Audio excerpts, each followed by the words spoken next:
नमस्कार, मी दिनेश कांजी. आपण बघताय न्यूज डंका. चांदीच्या दराने भारतामध्ये प्रति किलो 2 लाखचा टप्पा पार केलेला आहे. इथे चांदी थांबणार नाहीये. भविष्यामध्ये चांदीचे दर वाढतच जातील अशा प्रकारची भाकीतं जगभरातील तज्ज्ञांनी केलेली आहे. जगामध्ये जी चांदीची मागणी आहे आणि जो पुरवठा आहे याच्यामध्ये मोठी तफावत आहे आणि ही तफावत भविष्यामध्ये वाढत जाणार आहे. आणि या दुष्काळामध्ये 13वा महिना सुरू केलेला आहे चीनने. चीन हा चांदीचा एक प्रमुख निर्यातदार आहे. जगामध्ये एकूण जी चांदी निर्यात केली जाते त्यापैकी 14.9% वाटा हा एकट्या चीनचा आहे. या निर्यातीवर चीनने 1 जानेवारी 2026 पासून काही निर्बंध लादलेले आहेत. नवी नियमावली जाहीर केलेली आहे आणि हे जे नवे नियम आहेत ते जगातील अनेक देशांसाठी तापदायक ठरणार आहेत. कारण औद्योगिक वापरासाठी चांदी हा एक अत्यंत महत्त्वाचा असा घटक बनलेला आहे. जगामध्ये चांदीच्या खाणी नाही आहेत. तांब्याच्या ज्या खाणी आहेत त्या तांब्याच्या खाणीतून जे बाय प्रोडक्ट असतं ते चांदी. मेक्सिको हा जगातला सगळ्यात मोठा चांदीचा उत्पादक आहे. जगामध्ये जी चांदी निर्माण होते त्यापैकी 24% चांदीची निर्मिती मेक्सिकोमध्ये होते. परंतु जगामध्ये चांदीचं जे शुद्धीकरण होतं त्यापैकी 40 ते 45% शुद्धीकरण हे एकट्या चीनमध्ये होतं. चीनमध्ये जी चांदी निर्माण होते ती जगाच्या निर्मितीच्या एकूण 14.9% इतकी आहे. 2025 या वर्षामध्ये चीनमध्ये साधारण 3,400 ते 3,500 मेट्रिक टन चांदीचं उत्पादन होईल अशा प्रकारचं लक्ष ठेवण्यात आलेलं आहे. 2024 मध्ये आपण साधारण 7,669 टन चांदी आयात केली आणि आपल्या भारतामध्ये चांदीची जी निर्मिती होते ती साधारण 700 टनच्या आसपास आहे. आपल्याकडे राजस्थान, झारखंड, कर्नाटक आणि आंध्र प्रदेशमध्ये चांदीच्या खाणी आहेत आणि या खाणीतून आपण जे उत्पादन घेतो तो साधारण 700 टनच्या आसपास आहे. परंतु निर्मितीच्या तुलनेमध्ये आपली जी आवश्यकता आहे ती प्रचंड मोठी आहे आणि आपण जगभरातून जी चांदी आयात करतो त्याच्यामध्ये सगळ्यात मोठा जो निर्यातदार आहे चांदीचा तो आहे चीन. चीन हा चांदीचा जगातील दुसऱ्या क्रमांकाचा उत्पादक सुद्धा आहे आणि निर्यातक सुद्धा आहे. परंतु भविष्यामध्ये चीनमधून अन्य देशांना जी निर्यात होते ती कायम राहील याची शक्यता खूप कमी आहे. कारण चीनमध्ये चांदीचा जो वापर आहे तो प्रचंड वाढलेला आहे. ज्या उद्योगांसाठी चांदीची गरज लागते असे उद्योग चीनमध्ये खूप मोठ्या प्रमाणामध्ये सुरू आहेत. सोलार पॅनलसाठी चांदीची निर्मिती लागते. जगभरामध्ये जे सोलार पॅनल निर्माण होतात त्यापैकी 80% सोलार पॅनल एकट्या चीनमध्ये निर्माण होतात. इलेक्ट्रिक व्हेकलसाठी चांदीची गरज लागते.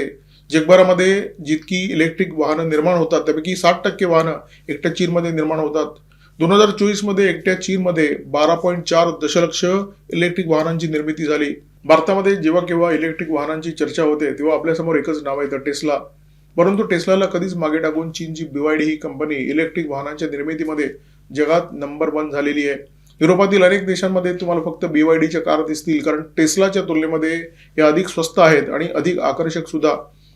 जगभरामध्ये इलेक्ट्रिक वाहनांची जी निर्मिती होते, जगभरामध्ये सोलार पॅनलची जी निर्मिती होते त्याच्यामध्ये चीनने आघाडी घेतलेली आहे. भविष्यामध्ये जर ही आघाडी चीनला टिकवायची असेल तर चीनला चांदीची अधिक गरज लागणार आहे आणि त्याच्यामुळे चीनकडून चांदीची जी निर्यात होते ती भविष्यामध्ये कमी होत जाण्याची शक्यता आहे. कारण जगामध्ये चांदीचे दर कडाडलेले आहेत. बाहेरून आयात करण्यापेक्षा देशामध्ये जी चांदीची निर्मिती होते त्याचा अधिकाधिक वापर देशामध्येच करण्याचा चीनचा भविष्यामध्ये कल असू शकतो. सौर ऊर्जेच्या प्रांतामध्ये चीनचा जो वेग आहे तो भन्नाट आहे. चीनची जी आकडेवारी आहे ती थक्क करणारी आहे. अमेरिका ही जागतिक महासत्ता आहे, जागतिक आर्थिक सत्ता सुद्धा आहे. परंतु सोलार विजेच्या प्रांतामध्ये अमेरिका चीनच्या तुलनेमध्ये प्रचंड मागे आहे. 2025च्या पहिल्या 6 महिन्यामध्ये चीनने आपल्या सोलार वीज निर्मितीच्या क्षमतेमध्ये 210 गिगावॅटची भर घातली. 2024 मध्ये चीन हा जगातला पहिला देश बनला ज्या देशाने 1000 गिगावॅट वीज निर्मितीची क्षमता गाठली सोलारच्या प्रांतामध्ये. आणि अमेरिकेची एकूण जी क्षमता आहे सोलार ऊर्जेच्या निर्मितीची ती आहे 178 गिगावॅट 2024च्या अखेरपर्यंत. म्हणजे अमेरिकेची जी एकूण क्षमता आहे तेवढी भर चीनने 2025च्या पहिल्या 6 महिन्यामध्ये आपल्या सोलार विजेच्या निर्मितीच्या प्रांतामध्ये घातलेली आहे.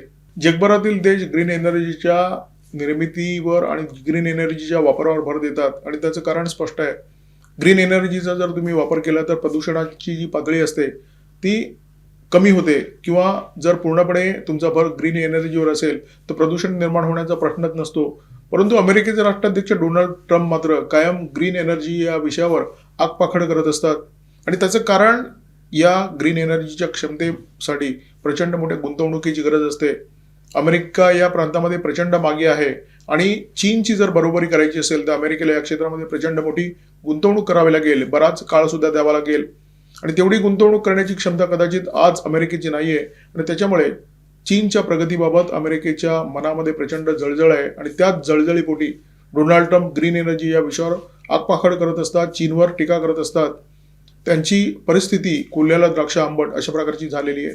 जगभरामध्ये चांदीचं उत्पादन घटत चाललेलं आहे. चीनचं उदाहरण मी तुम्हाला देऊ शकतो. 2023 मध्ये चीनचं चांदीचं जे उत्पादन होतं ते 3,400 मेट्रिक टन इतकं होतं. 2024 मध्ये त्यामध्ये 100 टनाची घट झाली. उत्पादन झालं 3,300 टन. जगभरामध्ये हीच परिस्थिती आहे.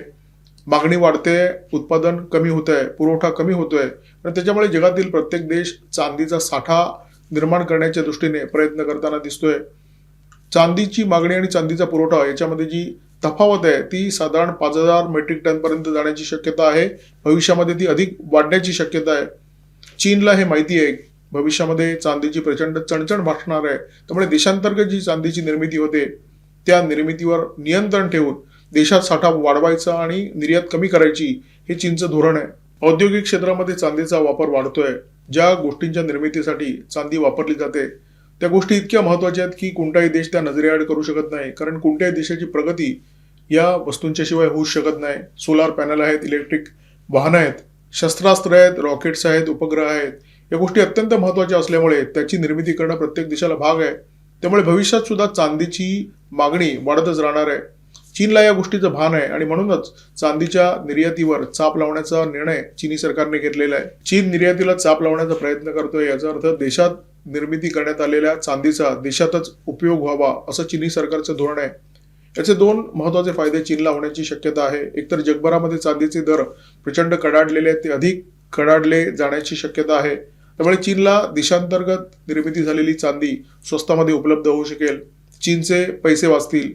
दुसरा महत्वाचा फायदा म्हणजे या चांदीचा वापर करून ज्या इलेक्ट्रिक वाहनांची निर्मिती होईल, सोलार पॅनलची निर्मिती होईल, अन्य गोष्टींची निर्मिती होईल ती सुद्धा अत्यंत स्वस्तात होईल आणि त्याच्यामुळे जगामध्ये या गोष्टींची जी किंमत असेल त्याच्या तुलनेमध्ये चीनी गोष्टी अधिक स्वस्त असतील. अशाही चीनी वस्तू स्वस्त असतात, परंतु स्वस्त चांदी वापरल्यामुळे ते अधिक स्वस्त होऊ शकतील. रेअर अर्थ मिनरलच्या क्षेत्रामध्ये चीनचा एकाधिकार होता आणि या एकाधिकाराचा वापर करून चीनने जगातील अनेक सामर्थ्यशाली देशांना झुकवलं वाकवलं. अमेरिकेसारख्या महासत्तेला अक्षरशः लोटांगण घालायला लावलं. चांदीबाबत तोच प्रयोग करण्याचा प्रयत्न आता चीनकडून सुरू आहे. त्यासाठी चांदीच्या निर्यातीला चाप लावण्याचा चीनी सरकारचा प्रयत्न आहे. चांदीच्या निर्यातीसाठी 1 जानेवारी 2026 पासून चीनी सरकारने जे नवे नियम, नवे निकष लागू केलेले आहेत ते निकष कोणते आहेत हे लक्षात घ्या. त्याच कंपन्या निर्यात करू शकतील ज्या कंपन्या या निकषावर खऱ्या उतरतील. ज्या कंपन्या 80 टन चांदीची निर्मिती दर साल करतात त्याच कंपन्यांना निर्यातीची परवानगी असेल. ज्या कंपन्यांकडे 200 दशलक्ष युआनची बँक क्रेडिट लाईन असेल त्याच कंपन्या फक्त चांदीची निर्यात करू शकतील. तिसरा महत्त्वाचा निकष म्हणजे ज्या कंपन्यांनी 2022 ते 2024 या काळामध्ये चांगली निर्यात केलेली आहे त्याच कंपन्यांना निर्यातीचे परवाने देण्यात येतील. याचा अर्थ स्पष्ट आहे. चीनी सरकारने अशा प्रकारे चाळण लावलेली आहे की छोट्या निर्यातदारांच्या यादीतून नावं कापली जातील आणि संपूर्ण निर्यात बड्या कंपन्यांच्या हाती एकवटली जाईल. बड्या कंपन्यांवर चीनी सरकारचं नियंत्रण असतं. चीनी सरकारचं नियंत्रण असतं म्हणजे चीनमध्ये सत्ताधारी असलेल्या कम्युनिस्ट पार्टीचं नियंत्रण असतं. या कम्युनिस्ट पार्टीचे बडे पदाधिकारी या बड्या कंपन्यांच्या बड्या पदांवर कार्यरत असतात, म्हणजे निर्णय प्रक्रियेमध्ये सहभागी असतात. चीनी सरकार पूर्णपणे प्रयत्न करत आहे की सगळ्या बड्या कंपन्यांवर चीनी सरकारचं जे नियंत्रण आहे ते नियंत्रण वापरून निर्यातीवर चाप लावायचा आणि जगातील अशाच देशांना फक्त निर्यात करायची ज्या देशांचे चीनशी अत्यंत घनिष्ठ अशा प्रकारचे संबंध आहेत. म्हणजे चांदीचा वापर करून पुन्हा एकदा चीन जगातील अनेक देशांना वाकवण्याचा प्रयत्न करणार. येत्या काळामध्ये जेव्हा चांदीचा तुटवडा वाढत जाईल त्या काळामध्ये चीनच्या हाती असलेलं हे अस्त्र अधिक प्रभावीपणे वापरलं जाणार आहे. अमेरिका व्यापाराचा शस्त्रासारखा वापर करत आहे. चीन सुद्धा या प्रांतामध्ये मागे नाहीये. जगातील प्रत्येक देश असा प्रयत्न करत असतो की व्यापाराच्या माध्यमातून सुद्धा अशा देशांना फायदा व्हावा ज्या देशांशी आपले मैत्रीपूर्ण संबंध आहेत आणि अशा देशांना धक्का देता यावा ज्या देशांचे आपल्या देशाशी संबंध चांगले नाहीयेत. तुर्कीचे भारताशी असलेले संबंध अत्यंत बिघडलेले आहेत. ऑपरेशन सिंधूरच्या काळामध्ये तुर्कीने उघड पाकिस्तानची मदत केली आणि काश्मीरच्या मुद्द्यावर तुर्की कायम पाकिस्तानची तळी उचलताना दिसते. संबंध अत्यंत बिघडलेले असताना तुर्कीने भारताकडे गव्हाची मागणी केली. एकदा नाही 3-3दा पत्र पाठवली. भारत सरकारला विनंती केली की आम्हाला गव्हाचा पुरवठा करा, परंतु भारत सरकारने ही जी सगळी विनंती पत्र आहेत ती केराच्या टोपलीमध्ये भिरकावली. तुर्कीच्या विनंतीला अजिबात प्रतिसाद दिला नाही. बरं, अशी परिस्थिती नाही की भारतामध्ये गव्हाचा साठा नाही आहे. भारताकडे गव्हाचा भरपूर साठा आहे. जगातील अनेक देशांना गहू पुरवण्याचं काम भारत करत असतो, परंतु तुर्कीला मात्र भारत कणभर सुद्धा, दाणाभर सुद्धा गहू देत नाहीये. भारताचं परराष्ट्र धोरण एकेकाळी जगामध्ये अत्यंत मवाळ मानलं जायचं. भारत आता ते मवाळ धोरण बदलून आक्रमक बनण्याचा प्रयत्न करतोय. परंतु भारताची जी प्रतिमा आहे ती दंडेली करणारा देश अशा प्रकारची नाहीये. असा देश जर व्यापार करताना राजकारणाचा विचार करू शकतो, तर मुळातच दंडेली करणारा चीनसारखा देश चांदीचा वापर कशा प्रकारे करेल हे जगातल्या सगळ्या देशांना ठाऊक आहे. अमेरिकेला सुद्धा ते कळून चुकलेले आहे. त्यामुळे अमेरिकेने काही महिन्यापूर्वी चांदीचा समावेश रेअर कमोडिटीच्या यादीमध्ये करून टाकलेला आहे. चांदीच्या ज्या किमती वाढतायत, चीनने जे चांदीच्या निर्यातीवर नियंत्रण आणलेलं आहे त्याचा भारतावर सुद्धा स्वाभाविकपणे परिणाम होणार आहे. कारण भारतामध्ये औद्योगिक क्षेत्रामध्ये चांदीचा खूप मोठ्या प्रमाणामध्ये वापर केला जातो. आपण सुद्धा सोलार पॅनलची खूप मोठ्या संख्येने निर्मिती करतोय. इलेक्ट्रिक वाहनांच्या क्षेत्रामध्ये भारतातल्या अनेक कंपन्या उतरलेल्या आहेत. अशा परिस्थितीमध्ये चांदीचे जे दर आहेत त्याचा परिणाम भारताच्या उद्योगावर, भारताच्या बाजारपेठेवर आणि एकूणच भारताच्या अर्थकारणावर झाल्याशिवाय राहणार नाहीये. एखादी अशी महत्वाची गोष्ट ज्याचा पुरवठा मुळातच कमी आहे अशा वस्तूची साठेबाजी केली जाणार आहे, हे चित्र जेव्हा जगातील अनेक देश बघतात तेव्हा स्वाभाविकपणे त्या वस्तूच्या किमतीवर त्याचा परिणाम झाल्याशिवाय राहत नाही. जर तुटवडा वाढत जाणार असेल तर ती किंमत सुद्धा वाढत जाणार हे निश्चित असतं. चांदीची किंमत आजची जी आहे ती 2,04,000च्या आसपास आहे. 2026 पर्यंत ही जी किंमत आहे ती प्रति किलो 3 लाखापर्यंत जाईल अशा प्रकारची भाकीतं वर्तवण्यात येत आहेत. डॉलरच्या भाषेत जर सांगायचं झालं तर प्रति अंश चांदीची जी किंमत आहे ती $64 आसपास आहे. 2026च्या अखेरपर्यंत ती $100 प्रति अंश पर्यंत जाईल अशा प्रकारची भाकीतं आहेत. त्यामुळे चांदीची जी किंमत आहे ती एखाद्या वेगवान घोड्यासारखी पळणार ही गोष्ट निश्चित. जगातील सगळ्या तज्ज्ञांचं या विषयावर तरी पूर्णपणे एकमत आहे.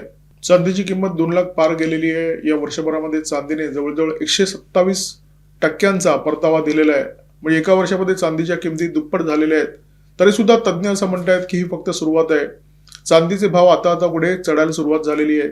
तज्ज्ञांचं असं मत आहे की चांदीचे जे दर आहेत ते गेली अनेक दशकं कृत्रिमपणे रोखण्यात आले, दाबण्यात आले, परंतु आता चांदीला बाजारभाव मिळायला सुरुवात झालेली आहे आणि चांदीच्या दराची जी वाढ आहे ती आता पुढे सुरुवात झालेली आहे. हे दर खूपच चढे होणार आहेत.